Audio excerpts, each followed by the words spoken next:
everyone. Thank you very much for taking the time out to join us this evening and this presentation about the Integrity Systems Company and record keeping. I presented last year we had a similar series of webinars last year, and I presented to the Northern Territory group. So I am getting the privilege of talking to you guys again. So welcome back. If there was anyone that came to last year's webinar and is along to this one, yeah, welcome back. But thank you very much for joining us. So just a bit of an overview of what we're going to talk about tonight. So obviously the role of the Integrity Systems Company will be the introduction, and then we'll talk about the programs that make up the integrity system. But the real focus of tonight is going to be about the LPA accreditation and things that are involved with LPA, including auditing. And a lot of that will be focused on record keeping tips that are required for LPA and how to upload your documents to your LPA account, which was one of the questions that was asked in the pre-poll. And I noticed that no one is using that, which is not surprising. It's a fairly new feature. So yeah, it'd be really good to introduce that to you tonight. So something that I do find a lot of producers do not struggle with, but they probably don't have a great understanding of, and there's not too many places where you can get a good map of this, is just how do all the organisations in our industry fit together.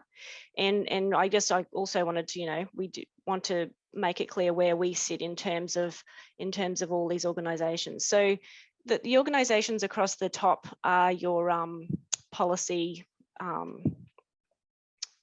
they're focused on policy and strategy and advocacy. So, that you're probably familiar with the ones in the second row, and RMAC hopefully you've heard of, or you've seen what they do, because they sit at the top of all of those peak industry councils. So, and then below those policy and strategy organisations, you have the service providers that for the different sectors, and for the lot feeders, cattle council, goat industry council, and sheep producers, MLA is the industry body that is the service provider for those peak councils. And then as a subsidiary of MLA, Integrity Systems comes in as part of MLA, but we're a service provider specifically around integrity. So all of those organisations do have separate roles, and they have separate things that they need to do, but they are connected together and they all work together for industry, but they just have, they have different places in the whole structure and different things that they need to do. So because we are a subsidiary of MLA, it's pretty important that we sort of just cap on what MLA's role is. And again, sometimes there is sort of not clarity in industry about exactly what is MLA's role, because we definitely don't have an advocacy role. So we are one of those service providers. We're legislated in what we can and need to do. And as you fully aware, we are funded through levies that come through the transaction of livestock, and those levies are matched through government funding. So we've got this funding that we have a legislative responsibility to spend, and we have to spend that on initiatives that contribute to producer profitability, sustainability, and global competitiveness. And Integrity Systems sits within that, so we're funded through that model as well. And so what we do also has to feed into those three key outcomes for industry. So I think we're getting a bit further down the track, and I think people are getting a bit more familiar with Integrity Systems Company as an entity, but you still may, when you get mail from us or an email, you might still not be instantly recognising who we are and what our role is. But we have a job to do, and that is to manage and deliver the red meat integrity system. And that we haven't been around that long. So Integrity Systems Company came into being in April 2017. So prior to that, the programs and processes that made up, that delivered integrity were not managed together. They were managed separately. And so that, they came up with a new name, a new company. We're a subsidiary of MLA, and And that's our job. So our job is to ensure that Australian red meat's safe to eat and fully traceable, or we provide the systems for this to happen, that we have a system that provides on-farm assurance, animal identification and lifetime traceability, and we have a system that underpins our livestock selling system that gives confidence to buyers, retailers and consumers. So that first slide was about us as a company, and that we had a job to do to deliver or to manage and deliver the system. And as I said, the system has been brought together. It was sort of separately managed programs, but they've been brought together into one system, under one system of management. And basically they are the on-farm assurance or LPA, Livestock Production Assurance Program, and the part of the integrity system that's identification and traceability is the NLIS, or National Livestock Identification System. So why was it important to bring these programs together and then manage them under one sort of structure? Well, when you start looking at our industry, it's really grown into a really important part of the Australian economy. It's worth $28 billion annually. It employs over 400,000 people across 80,000 businesses nationally, and that it's delivering product into 100 global markets. So having a really strong and connected and responsive integrity system is really important. When you consider how much of our product goes overseas, so there's over 70% and up to sort of like more than that in terms of sheep production, but in cattle, over 70% of our product goes overseas. So, we have a really important job to make sure that those overseas customers that, they're a long way from us, they don't necessarily understand what goes on in Australia, but they need to have that assurance, they need to have that trust in what, that they can continue to buy from us and that our product will be safe. There is a lot of different, our industry is diverse, like, talking to you guys, I'm really aware that you face a whole different sort of circumstances to say, for example, last night we were talking to New South Wales producers and a week ago to Tasmanian producers. Every state, and then you get down to smaller areas, have their own, issues and ways of dealing with things, and how you run your properties and the things you deal with on a daily basis can be really different. And even though that is the difference across the whole of Australia, we still have to have that one system and that one set of standards that we all can adhere to, and that we all have that role to play to stand by what we sell. So just to flesh it out a little bit more in terms of the actual system, as I said, there's the two components. So there's the livestock production assurance, which is the on-farm assurance or livestock management. It's all about what are you doing with your animals on your property. And then the identification and traceability. So when your livestock leave your property and they go either, along that supply chain, either direct to export, to processor, or they might have a number of steps before they get there by backgrounding and feedlotting and then finishing. There's got to be that system of identification and traceability along that supply chain. So those two programs are linked together in a few ways. And the first of those is through the PIC, the Property Identification Code. And that is required for every livestock producing property in Australia, but it is managed separately in every state. So one of the really important things that NLIS does is it links all the state PIC registers together. So the only way we can nationally have traceability is through NLIS, because the states manage their own PICs. The second part of that links on-farm assurance and identification traceability together is your record keeping. So that is your records for LPA and NLIS together underpin the integrity system. So they probably in the past we kind of thought of them as completely separate, but they're together. They are, what underpins that system. And the document or the record keeping that's sort of central and the most linking part of it is the LPA and VD, because that is where we have the history of the animal, what treatments it's had, And then that consignment with that NBD is then transferred through the NLIS database. So that like group of animals, that consignment has the history and it has the traceability. So the NBD is a really, really important part of linking those two programs together.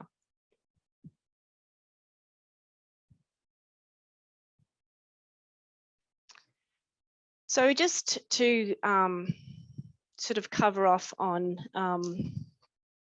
what are the sort of key things as producers that you need to be aware of about those two programs. So we'll start with on the left-hand side. So that very sort of busy diagram on the right is how we've showed where the two programs, you know, they have their separate parts, but they link back together through PICs, through NBDs, and through the records. So if you're looking at the LPA side of things, what are the things that you need to do? You need to keep your online LPA account details up to date. So that's sort of is happening pretty regularly because as you do your reaccreditation, you are keeping your details up to date. But it's really important if things change that you do keep up to date, because that's the only way we can get in contact with you. You do need to maintain your LPA accreditation and renew it every 3 years. So most people would have done that once. I think there's not too many left. I mean, we did push some accreditations back through the floods in the Northwest, and also bushfires did mean some people have had a little bit longer to get that first round of doing their accreditation sort of through the new process. But we've nearly got every producer has done that at least once, and some producers have now gone through that process twice. So most of you, I think, would be looking to come up to do your second accreditation. You need to when you do your accreditation, if you can remember back to when you did it the first time, there was some learning, LPA learning that we had, that you work your way through modules, and that helps you when you do the accreditation assessment. So you'd have to pass a little exam at the end, which, you know, you can't fail because it'll keep giving you questions until you get it right. But it is there to make sure that you have some understanding of all the elements of the program. So that's part of your accreditation. So if you're going to do it again soon, don't forget that that's part of it. After you've done your accreditation and you're, you know, just going about your daily business, managing your property, you need to make sure that you are managing what you do in line with those requirements. So we'll run through that in quite a bit of detail in the second half of the webinar. You do need to keep thorough records. So we're going to talk a lot about records, because that is the evidence, I suppose, that backs up this part of the program. So it's a quality assurance program. If you've had anything to do with quality assurance programs, you know that they're about records. So you've got to have evidence of what you're doing.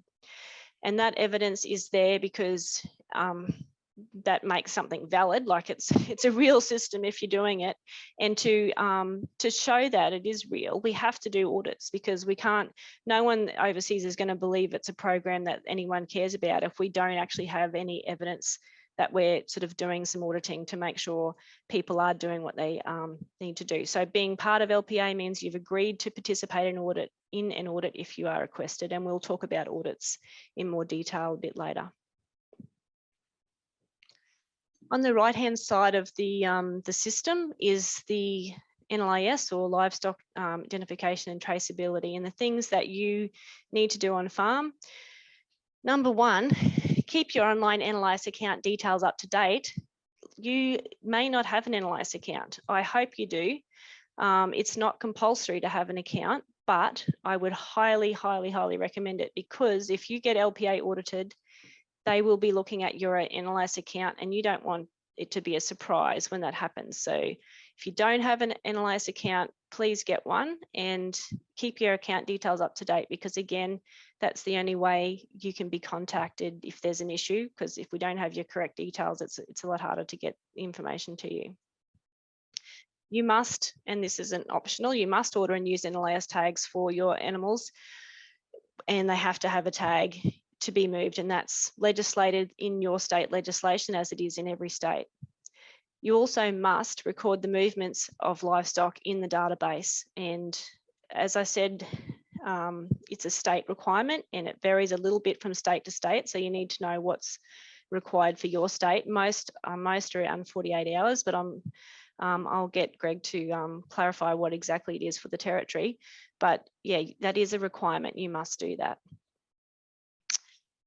You should, and I encourage you to regularly compare your records, that your on-farm records, to the database to make sure that transfers are completed. And we'll talk a lot more about this, or a bit more about this later. And I'm not sure if anyone's ever done a PIC reconciliation, but it's a great way to make sure that you are keeping a good balance between what the database thinks you should have in terms of tags and animals tagged, and what you actually have. So I'm sure you've all received a warning email from the database saying, you know, something's gone wrong, there's a system X or whatever, there's, you know, an animal's been transferred somewhere not from your property, or you've transferred animals that weren't registered to your property. So it's really important that you do check those out, because and that through a PIC reconciliation, you can fix those things up.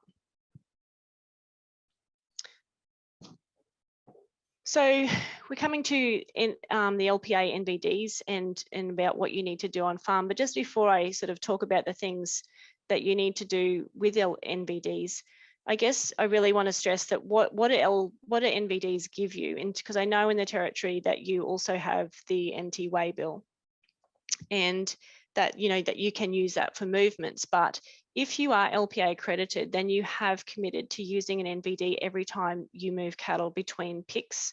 So it's important to remember that, because that if you are audited and an auditor looks at your analysed transfers, then they'll be wanting to see an NVD record that matches every analysed transfer that's on the database for your property.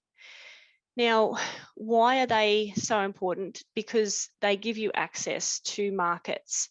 And I know, having spoken to Greg, that, you know, cattle from the Northern Territory are going, you know, a lot do go on live export, but a lot do end up in other states, in other systems. So, you know, they either go to processors, they go to feedlots, they go through sale yards, and they're going into other supply chains, and you do need the NVD for that. So it's really important that you don't lose access to that NVD, because it is the document that you do need if you want to send out across the border.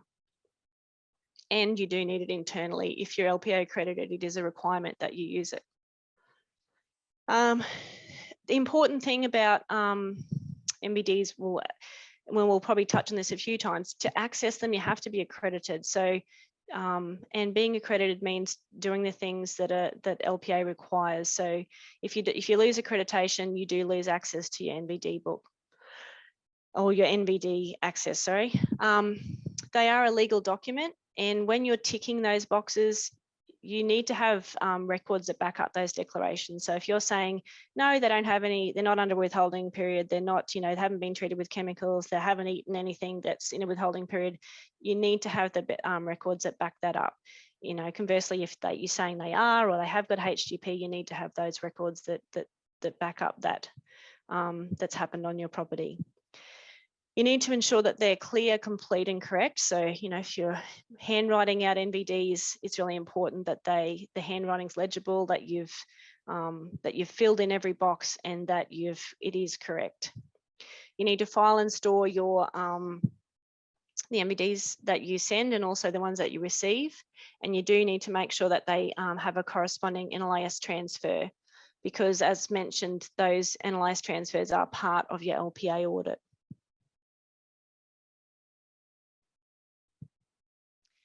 Okay, so I guess the opening statement there is that there is no perfect formula when it comes to record keeping. And I know when I was in extension, that was a question I got asked many, many times. What's the best way? What's the best way?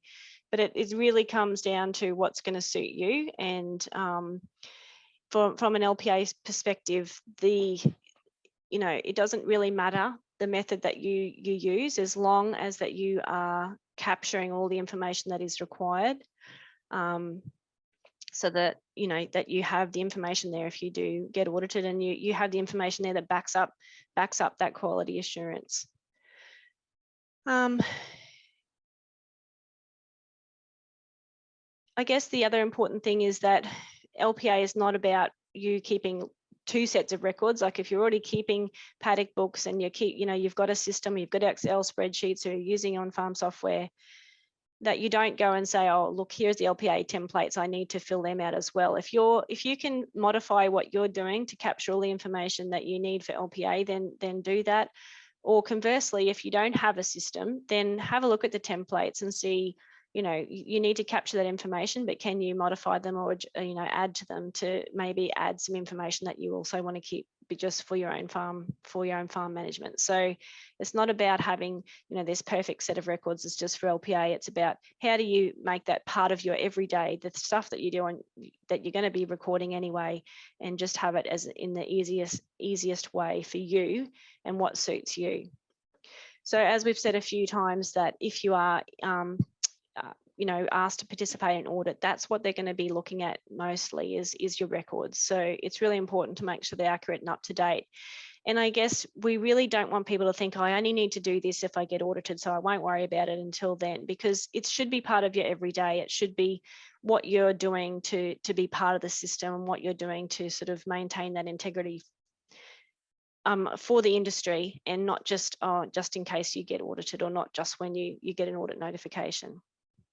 So we do have templates, as I've mentioned, and they do have all the, you know, they are set up so that you capture all the data that you need. And these templates are available on our website. So you can see that there on our little integrity insight on the screen, the website address, but don't worry about writing that down, because we are going to provide that for you. You can order a hard copy through the LPA website, or you can just download it and print it out, or you can, if you want to, take the template and then create the same columns and information in Excel, if that's easier for you.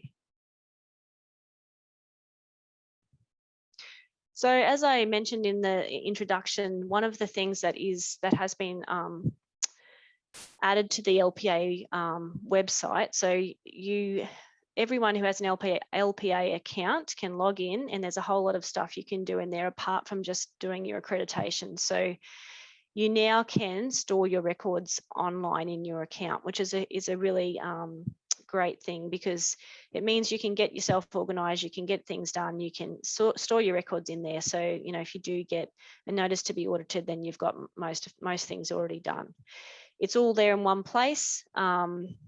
And I guess something that has sort of happened since COVID, and it was going to happen anyway, but COVID kind of accelerated it, is we've started doing remote audits, which means that, you know, people can, or producers can participate in audit without having the auditor having to visit their farm. It just means that they can upload everything into their account and it can be reviewed there, and then they can, you know, it's quite a painless way. You don't have to allocate a day or half a day to drive around or sit down with an auditor as he goes through all the stuff in your filing cabinet.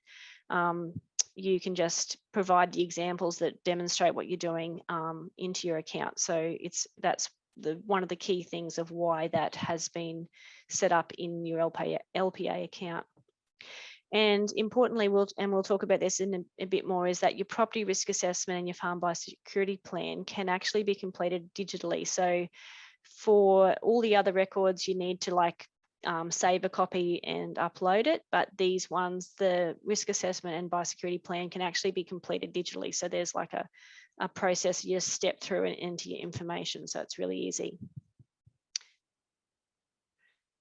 And when we're moving on in that same, talking about those two records that we're saying you can do digitally, the risk assessment and biosecurity plan, they are actually a property management type of record. So there's something that you probably do once and review annually. So they're not something that you need to, you know, you're doing on a daily basis.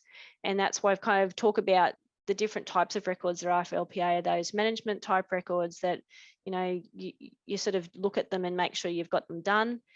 So that includes the animal welfare part. And then your operational records are sort of more of your day-to-day records that you would be keeping in, you know, some other format, and you would just need to upload examples of those if you did get audited. So now we're actually getting into the 7 LPA requirement areas, and we're going to talk about the records that you need to keep for each requirement area. So a property risk assessment is all about you managing risk of chemical contamination or food safety risks on your property. So to make sure that animals that you're selling are not going to be contaminated with a chemical or a physical contaminant, you need to go through this process. And, you know, most people know what the risks are on their property, but it's a good idea to have a good think about, is there anything else I haven't thought of? And part of the process is that you create, you complete a risk assessment and you complete a map. So you don't need to go and make a new map. If you've already got a map, you just mark on that map where those risks are. But if your auditor, the auditor would like to see where the risks are on your property map.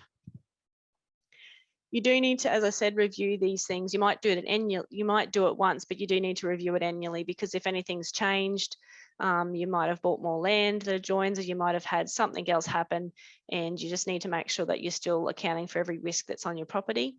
You do need to document and file the risk. And as I said, if you do that online in your LPA account, it's there, it's never going to get lost. It's always available. And yeah, we'll look at that in more detail. So this is a map, and I appreciate that your properties are generally very large, and this is quite a map of quite a small property. But if you do have an existing map, then and you've got or a mapping program, just add your risks onto that map. So you do need to identify where they might be, such as a tailing dam. You might have old dips. You might have had you know, old houses and machinery painted in lead paint. You might have a dump that's not fenced, all those kinds of things. So you need to identify those risks. And you need to say how you're going to control them. So if you do have a rubbish dump that's not fenced, you do need to work out how you're going to control that. And obviously you do need to make sure that livestock cannot get into there. If there's stuff in a dump, and most dumps would have a potential for some kind of risk. But just listed, they're just examples of what property risks could be on your property. Tailing dams, you know, public and adjacent public land is definitely one that you might have if you've got public road going through your property and you have people camping and leaving rubbish behind. You know, getting a flat battery and leaving it on the side of the road is just a real issue, because lead poisoning is something you can get quarantined for.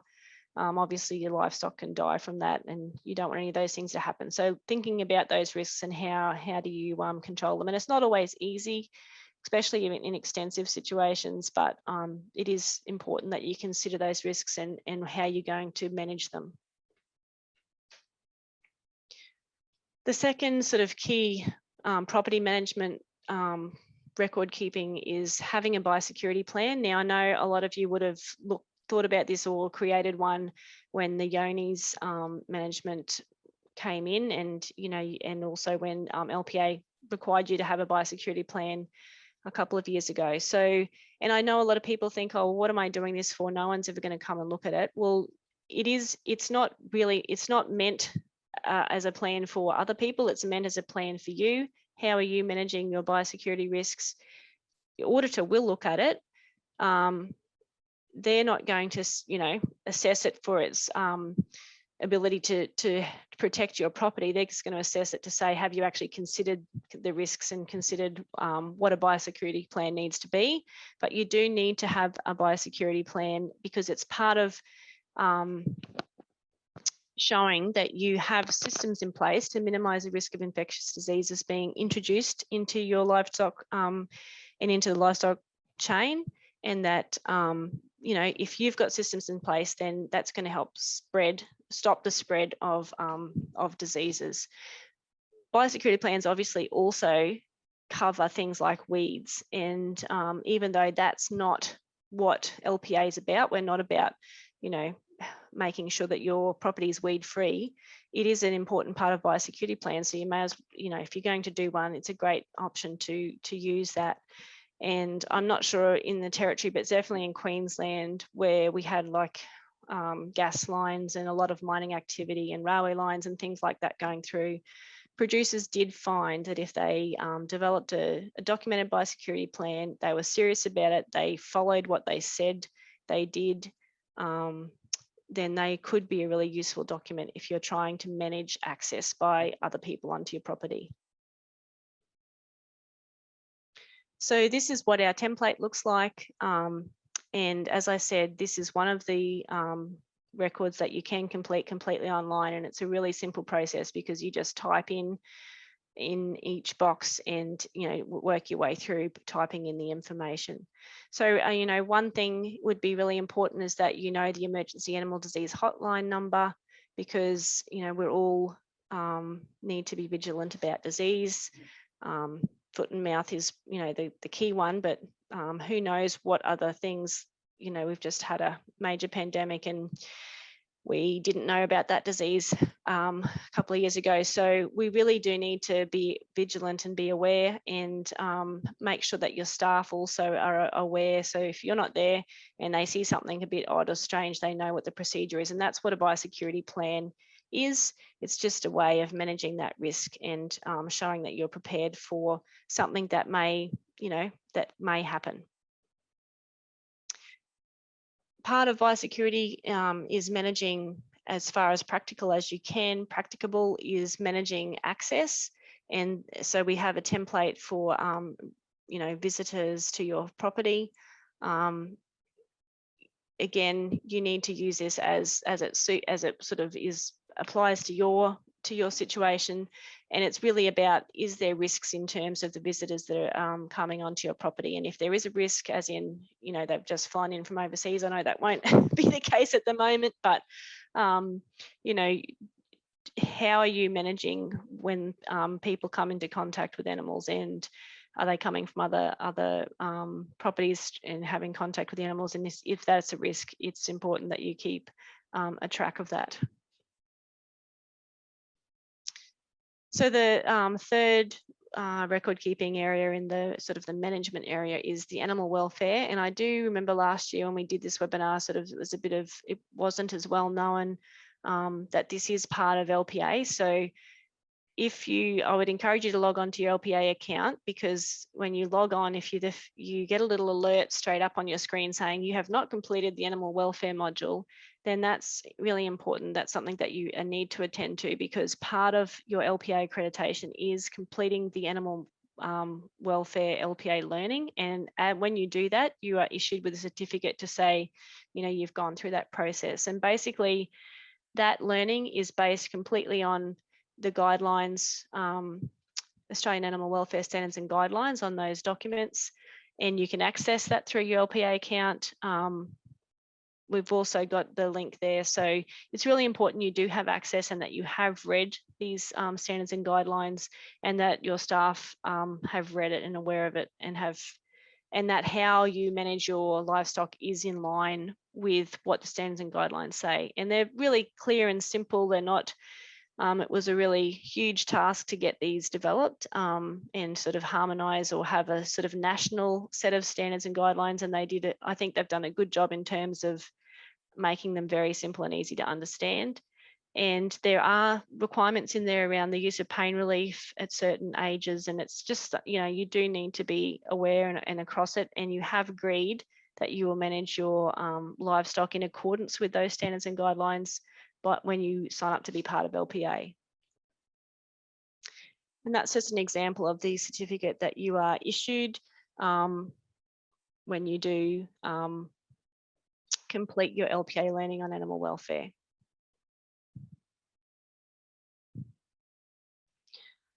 So now we're getting into like the daily or the more sort of operational record keeping. And the first one of these is the safe and responsible animal treatments. And these records are really important so that you are documenting and filing all the treatment details. That it is important too that you've done a chemical, some kind of chemical user training. I'm not sure in the territory if you have sort of an organisation that comes through and regularly does those, but usually your state farming organisations and your state Department of Agriculture, can make you aware of when those courses are available. But it is important, and it may be in your legislation that you need to have done that. You do need to keep a track of, when you've cleaned and calibrated your equipment that you're using. You need to definitely have record any authorizations and directions for off-label use of chemicals. So if you, using something that's not actually registered, but your vet's given you permission to use that, and it's in writing, you need to keep that. Physical contaminants like broken needles must be recorded, so those animals need to be identified. And the big one is HGPs. So it's really important that you do mark animals that are treated with HGPs with the ear punch, and you have good records, and you can, identify those animals. So the integrity insight on that slide is about the length of time that you need to keep records for, and it does vary because if your state legislation has a requirement that's you need to be aware of, otherwise it's a minimum of 3 years, or the length of the time that you have livestock on your pick. So whichever of those timeframes is the longest is what you need to do. So just check up on what your state legislation says, but otherwise if you've got MBDs coming in for incoming animals, or you've got records for animals that you're still alive on your property, you need to keep them until you no longer have those animals. Livestock treatment records can be kept on the LPA template, and that's an example of what that template looks like. And you may be keeping these records in a paddock book, you might be keeping them on Excel spreadsheets, but just make sure that you are keeping all of those details. So you do need to have the date, the description of the livestock, the name of the product, the batch number is really important. What rate are you using the product at? What is the withholding period, and what date are those animals going to be safe for slaughter, and who was doing the treatment? It is a pain capturing sometimes the batch number and expiry date, because the product might go out in the shed, or might go to another outstation, or might go to the yards and it's not there anymore. So one little trick someone suggested was getting your supplier to put that batch number and expiry date for the product you're buying on the invoice. So then if you need to, you want to fill in your book, keep filling your livestock treatment records, you've got it there in the office or on your in your email. So it's not, you don't have to go looking for it. So the chemical inventory record is the other record keeping template you need to fill out with regards to your chemicals. And again, you can get that information off your invoice if you've asked your supplier to put it on there. And it is important to keep that inventory, because that sort of keeps you, it shows that you're managing your chemicals, shows that you're keeping track of if they're coming up for expiry, that you are going to make sure that they're disposed of and not accidentally used, because there has been some poor outcomes from people using chemicals that are out of date. And so it's really important that you're keeping a good track and you're really managing your chemicals on your property. So I'm not sure, how much, how many people are, farming or treating fodder and growing their own fodder and treating it with chemicals. But this requirement is all about making sure that if you are buying in fodder, or you're growing fodder, or you're have improved pastures or whatever, and you're treating those pastures with chemicals, that you are keeping a record of that, because there are withholding periods for that, and you need to have your records about that. So you need to have systems in place to identify if livestock have become contaminated. You need to map those sites that could be contaminated, and you do need to source a commodity vendor declaration for introduced stock feed. So the templates that you would use would be, so for your crop, pasture and paddock treatment records, you do need to keep all this kind of information, which is important to keep anyway, in terms of if you're trying to keep a track of what you're spending and what you're applying to if you're growing something. But it does, the important thing is this: when is it safe to be harvested or grazed? But all the other information does need to be kept as well. If you are treating grain and fodder, then you do need to also, this is a template where you can keep records of what if it's been treated, and when it's been treated, and when it's safe to feed. And if you're purchasing stock feed, and this isn't like, the pre-made stuff, this is like if you're buying grain, or you're buying pasture hay or hay, you do need to get a commodity vendor declaration for that, because basically you just need to know, was that crop or grain treated with anything, and if and they would give you that declaration to say no or yes, or when it's safe for it to be used for livestock fodder. Again, feeding out, if you're feeding out that stuff, you need to keep a record of it, because if there is an issue, then you need to know what mobs had access to feed. This is an example of a commodity vendor declaration, and it's perfectly fine for you to print one out and take it to your supplier and say, I really need this for my records. Can you please complete it? And it's not about them saying it's free of weeds or, you know, which a lot of people are not happy to fill in because they can't guarantee that, but it's about has the fodder or pasture or grain been treated with chemicals, because that's what's important for food safety. So we're moving on to the next area, which is preparation for dispatch of livestock. And the big important message here is about fit to load. And hopefully you've all seen the updated fit to load guide, which is now Is the Animal Fit to Load? And it has the photo standards, and it has sort of like the information about how to make a decision if something is fit to load and fit to transport, which is, I guess, a big consideration for you guys because your animals are generally traveling a lot further and often, you know, with times to spell in between. So it's really important that they are able to make those journeys and strong and able to, you know, free of any issues that might cause them pain. So it's also important that you record the details, including the vehicle registration and times, and that you are documenting and filing your NVDs, and that there's records of any animals which may have been exposed to physical contaminants, because that does become an issue in the food chain. So this is a template on how you can keep some records about preparing your animals for transport. You know, when were they, what livestock were they, what were they, date and time of yarding, and the date and time of dispatch, just so that you have that recorded, but that information also is generally on your NVD. So the key sort of message we have about NVDs, and I think I mentioned this before, that they do need to be clear, so they have to be legible, you have to be able to read them, you have to be complete, so everything has to be answered, and they must be correct. So double check that information and make sure that it is all correct. So the questions for the big part of, you know, part A, there's a whole heap of questions there that you need to answer. So there's the information about the livestock and where they're going, but then there's a series of questions that you need to tick yes or no. Now, don't tick yes and no, because people tend to do that if they've got a mixture of animals that it both applies. So you have to tick, this is what stay on the safe side means. So if some of the animals have, you know, been, anything that applies to them, then just tick yes, and then it will apply to the entire consignment, but you need to stay on the safe side. And especially with HGPs, if you have any concern that any of the animals may, you know, there might be one or two in the whole consignment, then you just need to tick yes, because that way it's not going to end up in the wrong supply chain.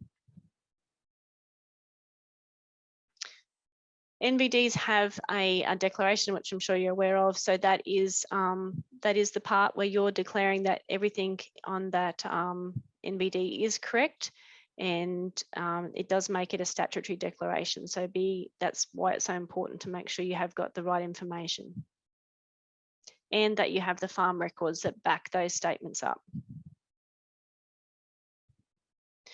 Now, we do have the ENVD option, and I'm not sure if you've tried using an ENVD, but I think I would really encourage everyone to try it, because with the change to and the introduction of the new ENVD last year, if you need an NVD in an emergency, there is no such thing as an emergency NVD anymore. An ENVD is the emergency NVD. So you can access this anytime through your LPA account. You can generate it. You don't need a token. You don't need to buy tokens. It's not the EDEC. It's free. It's easily accessible. Now, at the moment, they are working really, really hard on the next step is complete offline accessibility, because you know, even if you have good internet at home, and at home might be a long way from the yards, or when you need to move cattle, it's obvious we have had that feedback that you know, that's made it difficult for people if you're in that circumstance. So the next big thing they're working on is offline capability. So at the moment, though, you still can print 3 copies. Most of it can be completed, so you can print it like most of it can be completed after it's been printed. So that's not holding you back from using it. So I would encourage you to give it a go. It is definitely faster and easier and more accurate than using the paper versions. It does ensure that you're using the correct version of NBD. So if there's anyone that didn't have, they suddenly realize, I don't have the latest, the book in this truck is the old version, I need the new version. This is how you can access it in a hurry. There's lots of benefits from using it. So as we talked about before, NLIS records are a part of the of what you need to do for LPA. So you must record your livestock movements onto your PIC on the NLIS database to remain LPA accredited. And if you are asked to participate in an audit, the auditor will be reviewing all your transfers on the database to make sure that they have a corresponding MBD and vice versa. And apart from that, we've popped into the integrity insight box there. Your state legislation also does require that that you are completing those transfers. So there might be penalties from their perspective if you're not doing it. But I guess the thing from an LPA point of view is, if you want to stay accredited, then you need to be doing these things.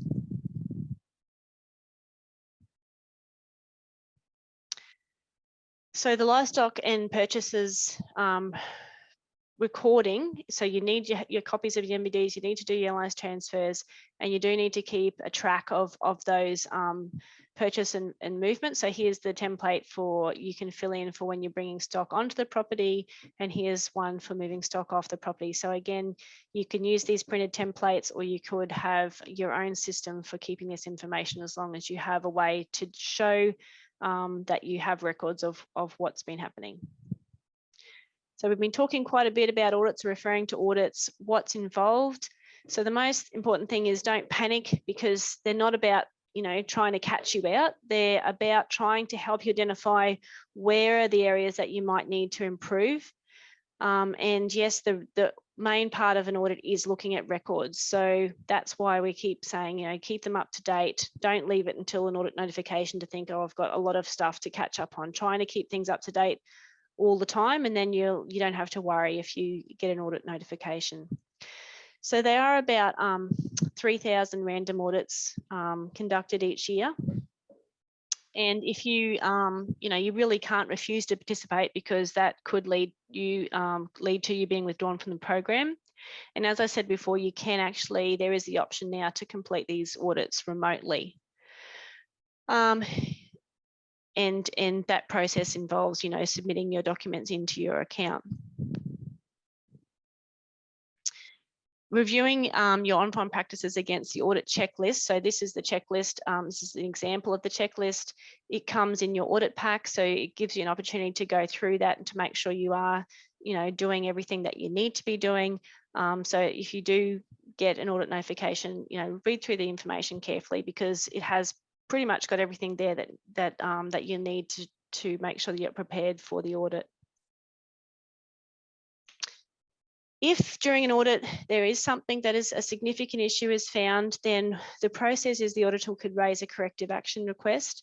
And basically this is just saying, okay, look, we've identified that you're not doing what you need to be doing here. So this is we've requested you to put this in place, and here's the date that you need to have that done by. And now actually you can manage that whole process through your LPA account. So you'll have a corrective action sitting there. If, for example, in this situation, the example that's on the screen is that they didn't have a biosecurity plan, then they've been asked to, complete a biosecurity plan, and to close that corrective action, they need to upload or complete the one online, or they need to complete one, scan it, take a photo of it, and upload it into their account. And the auditor would have a look at that and said, great, you've completed the request I've asked you, and close that corrective action request out, and then you can, your accreditation is not affected. So that you can access that how to fact sheet on our website, but we'll be giving you a link to that as well after the webinar. So there's lots of links and tips and tools that we've referred to, and they all will be made available to you. But obviously, if you're searching out stuff, please have a look at our website, because there's a lot of stuff on there. and also on the LPA website. So I do encourage you to log in and have a look, and especially have a look at that online record keeping, because it could save you a lot of time. We also share information via email, and if you're not receiving our Integrity Matters newsletter, then I encourage you to sign up for that, subscribe, so that you get that sort of monthly. It's been going out, so it keeps you up to date. And one of the important messages we had going out last year was that change of the NVD, so it was really important tool for getting that information out. And obviously we're across all the normal social and digital platforms, so we're happy to talk to people across those channels as well. So just finally, I'm just a disclaimer on that, the NVD is your declarations. We can't do it for you, but we are here to help you. So yeah, I hope you've got something out of all the information that we've presented, and we'll definitely have more information for you on that follow-up email that comes after the webinar. Awesome, great. Thank you so much, Jo. Lots of good information in there about record keeping and the LPA program and what we can expect if we get selected for audit. So thank you so much for that. We've got about 1 or 2 minutes before we're going to close up, and I've just got 2 things that I want to do. Firstly, I just want to draw your attention to the chat box down the bottom. We've just put a little evaluation survey link in there. We would love your feedback on the session tonight. Any other questions that you might have, or suggestions you might have for future topics. If you've got a minute to give us your thoughts, that'd be great. Now, I'm conscious that we've got Greg Crawford on the line, and Greg is obviously a very familiar face in NT, working in the biosecurity and traceability space for NT government. So Greg, we might just come to you and just ask you one quick question, just a point of clarification. So we've got the LPA NVD that's required for LPA accredited producers. In NT, we've also got the waybills. So can you just clarify, what is it that producers in NT need to do when they're moving stock? What do they need to carry? Thanks, Deanne. Yeah, any livestock moving off a property in the territory must have a NT waybill. That's legislated, and all animals must be identified with an RFID approved tag, and all animals over the age of 8 months must be branded. One thing I will point out is if you're going to be sending cattle off, and oh, my video's not on, it doesn't want to work. If you're going to send, if you're going to send cattle off and you've got animals in there that you are not the owner, then legally you should be having a separate waybill to describe them.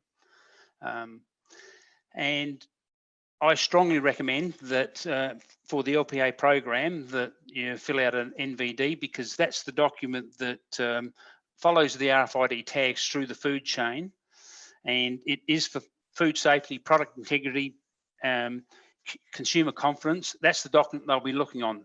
The NT waybill is just a mob-based movement document, and so I strongly recommend that they use the NVD whenever they're sending cattle off as well.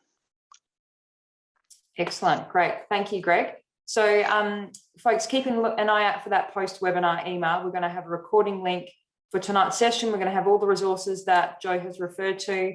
We'll include some links from Greg's team. So if there's anything that's state specific, we'll put that in there as well.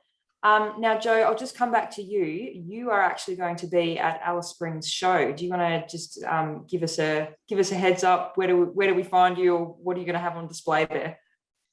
Thanks, Dee. I knew I'd forgotten to mention something. So yes, very lucky to be heading out to Alice Springs and attending the show. Sadly, the show sale is apparently not going ahead, so that's a bit sad, but hopefully everyone's still in town and enjoying the show and the cattle part of that. So we will have a stall set up there, and if anyone is coming in and they need a hand with their integrity program, so with their LPA or their NLAS, I'll have my computer and happy to log on and help you with anything that you've got any concerns about. So yeah, please come and see me if you're heading to the Alice Springs show.